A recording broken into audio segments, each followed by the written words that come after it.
से है और नर को निर्जीव बनाती है।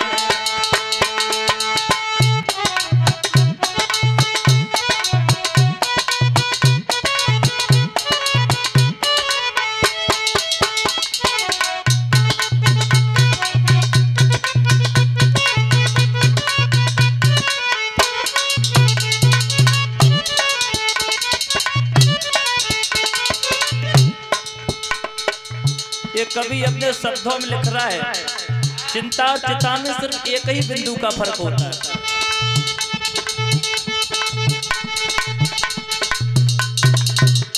यानी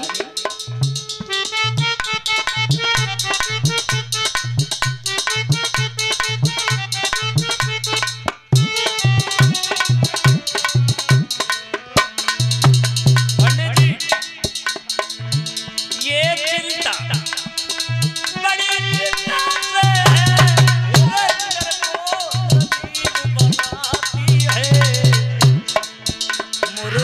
को चिता जलाती है, चिंता जीवित को खाती है।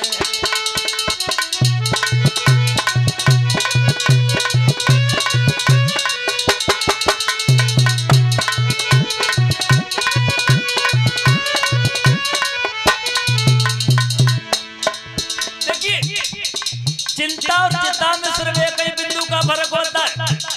जिस आदमी को चिंता लग जाती है, अंदर ही अंदर जलाती रहती है और जाती है तो साथ ही लेकर जाती है। चिंता बड़ी बड़ी है। हरिचंद महाराज, ये चिंता बड़ी चिंता है और नर को निर्जीव बनाती है,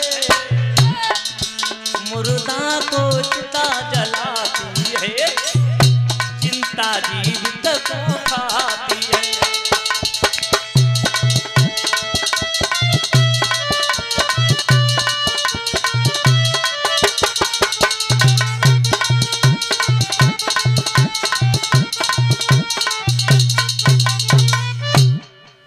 देव ऋषि नारद ने तपस्या की और इधर इंद्र को चिंता लग गई।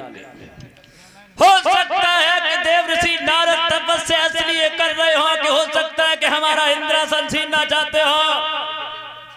कामदेव को भेज दिया, हो लौट के तब वापस आना। कब? जब देव ऋषि नारद की तपस्या को भंग कर, वैसे वापस मत आ जाना, समझ गए भक्तों। कामदेव पहुंच गया और वन में सुंदर सी रमणीक जगह बना दी कामदेव, जहां देवसी नारद तपस्या को कर रहे।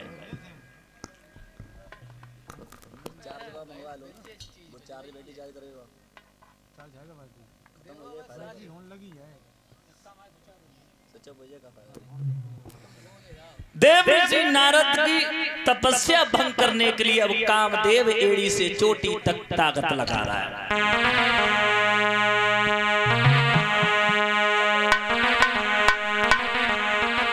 यानी तो काम ने वहां जाते ही जाते और सारी माया फैलाए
तपस्या को कर रहे हैं, एड़ी से चोटी तक की ताकत लगाने लगा काका।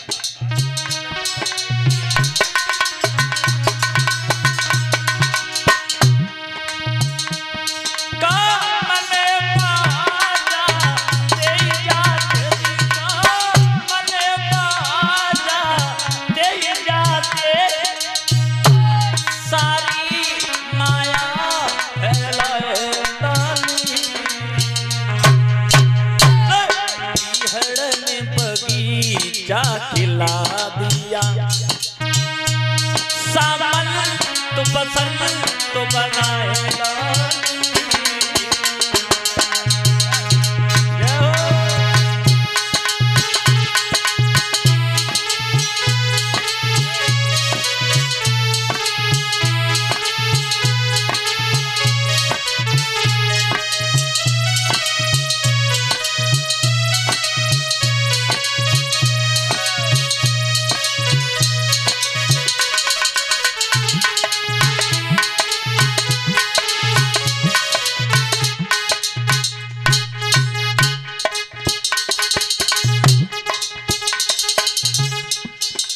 इतनी रमणीक सुंदर जगह बनाई, पुष्पों पे भंवरा झूमने लगे।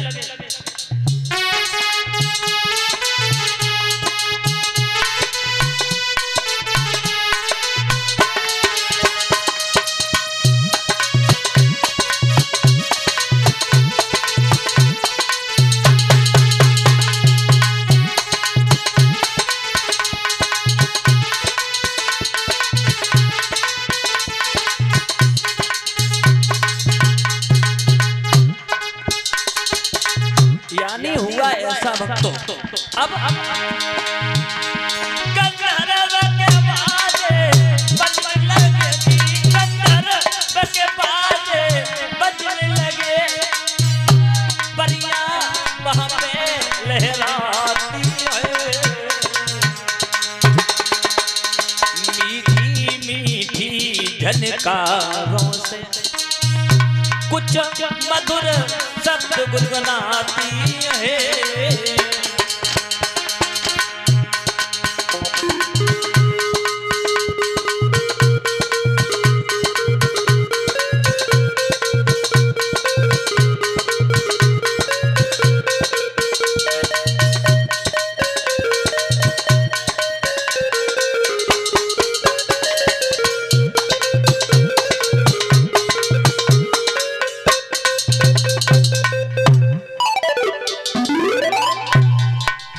अब तो एड़ी से चोटी तक की ताकत लगाई कामदेव ने, लेकिन नारद की समाधि को नहीं लाया।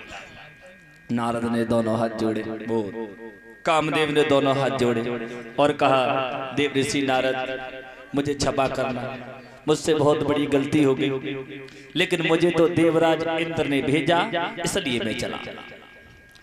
नारद बोले तो तुम्हें कौन श्राप दे रहा है भाई, तुम्हारा काम था वो तुमने किया, अब तुम जाओ। कामदेव तो वहां से चला गया, इधर देवर्षि नारद को अभिमान हो गया, घमंड। आज तक संसार में किसी ने जो नहीं कर पाया वो मैंने कर लिया, आज तक किसी ने कामदेव को नहीं जीत पाया, मैंने जीता है। हमने बीड़ा को उठाया और वही गीत नारायण नारायण कहते हुए शंकर जी के पास पहुंच गए, कैलाश पर्वत। शंकर जी ने देखा, शंकर जी ने कहा आओ नारद आओ। शंकर जी ने जैसे ही कहा आओ नारद आओ, नारद बोले शंकर जी सम्मान से बोलना सीखो, बच्चा बच्चा मेरी प्रशंसा कर रहा है। देवर्षि नारद जैसा कोई बाल ब्रह्मचारी इस दुनिया में नहीं है। शंकर जी बोले लगता है घमंड हो गया देवर्षि नारद को। शंकर जी ने कहा देवर्षि नारद ये बात तुमने हमसे कही सो कही, ये बात जाकर के कहीं ब्रह्मा जी से मत कहना। नारद बोले क्यों नहीं कहेंगे, उनसे भी कहेंगे। कोई चोरी करी है, कोई डकैती डाली है, मेहनत करके हमने कामदेव को प्राप्त किया। पहुंच गए ब्रह्मा जी के पास। ब्रह्मा जी ने भी कहा देवर्षि नारद आओ। देव ऋषि नारद वही घमंड भरी बात। देव ऋषि नारद बोले ब्रह्मा जी सम्मान से बोलना सीखो। जिस गली में चले जाओ, मोहल्ला में चले जाओ, शहर में चले जाओ, जिला में चले जाओ, प्रदेश में चले जाओ, हर जगह हर बच्चे की नाम पर एक ही नाम है कि देव ऋषि नारद जैसा कोई बाल ब्रह्मचारी दुनिया में नहीं है। ब्रह्मा जी बोले देव ऋषि नारद ये बात हमसे कही, ये बात जा करके भगवान नारायण से मत कहना। बोले क्यों नहीं कहेंगे, उनसे भी कहेंगे।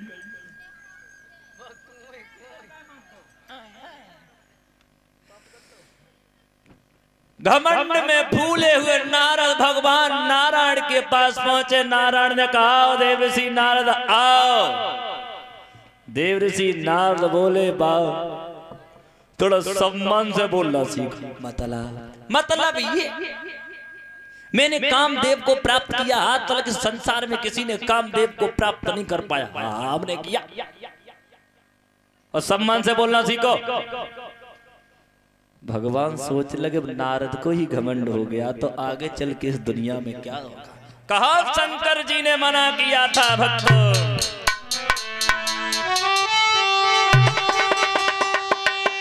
शंकर जी ने पहले मना किया और नारद ने कोई ध्यान दिया। मंगल भैया अरे ना समझ सके नारायण,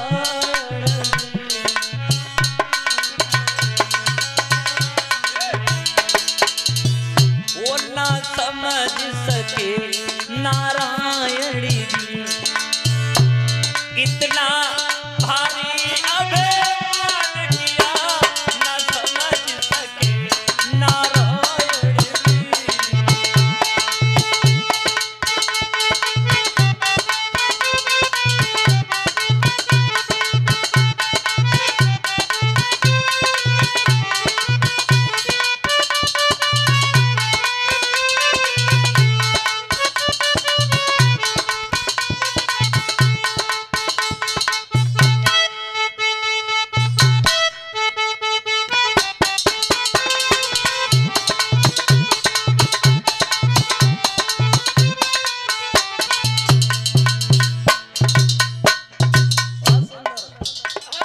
शंकर जी ने मना किया लेकिन नारद घमंड में नहीं माने।